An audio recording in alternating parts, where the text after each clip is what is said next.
In this painting called The Dream by Pablo Picasso, we have some very lovely outlines and expressive lines. So here you'll see that her body has quite a lot of outlines, her neck, shoulder, arm. Here also on the chair there's these outlines, and you'll notice that they're varying widths. So this line is much thicker than this line, or this line in her hand. And I think the varying widths and then the sort of curving, flowing quality of the lines very beautifully describe her body and the sense of weight and the sense of gesture and curvature of her arms and shoulders.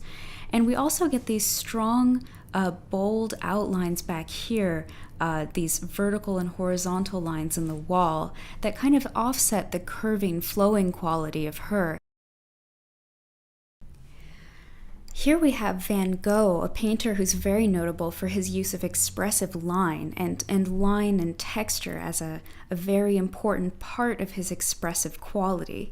So here we have strong outlines in this man's coat, as well as in this sort of ambiguous background. It looks like it might be a landscape, but we're not exactly sure what that is, I don't think.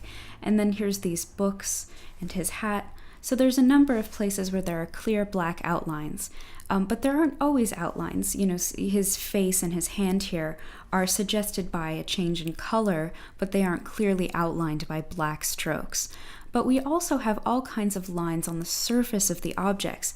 So in the sky, we have these strong lines here, and we also have these sort of curving, undulating lines in his jacket, and as well as in this these leaves here, in this plant, as well as in his hat. So there's these expressive sort of curving lines all over the place, and there's kind of a sense of energy and restlessness here. The lines are very active, and there's lots of going on, and there's lots of surface energy. So here Van Gogh is using line not only to describe sort of the shapes of the objects, but to create a sense of personality or mood, or almost a psychological state. This painting is called The Lower Yosemite Valley by Albert Bierstadt. And here's an example of a painting where there aren't any obvious lines or outlines or brushstrokes, but there's a lot of contour that really is very suggestive of certain moods or certain feelings. So we have these vertical, craggy peaks. They're all pointing upwards, and although they aren't straight lines, there's definitely a sense of vertical orientation here.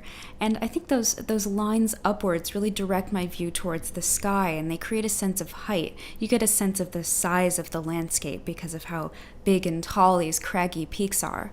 And then we also have this very strong horizontal contour with the landscape, the edge of the water.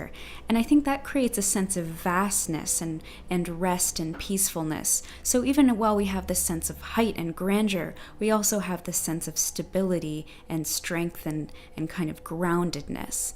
There's also these clouds here, which I feel like they have a generally horizontal contour. They're a little bit slanted, but they're basically kind of horizontal lines. And I feel like they kind of reflect the contour of the ground to create an overall sense of balance and a sense of restfulness. So we have scope and grandeur and height, and we also have stability.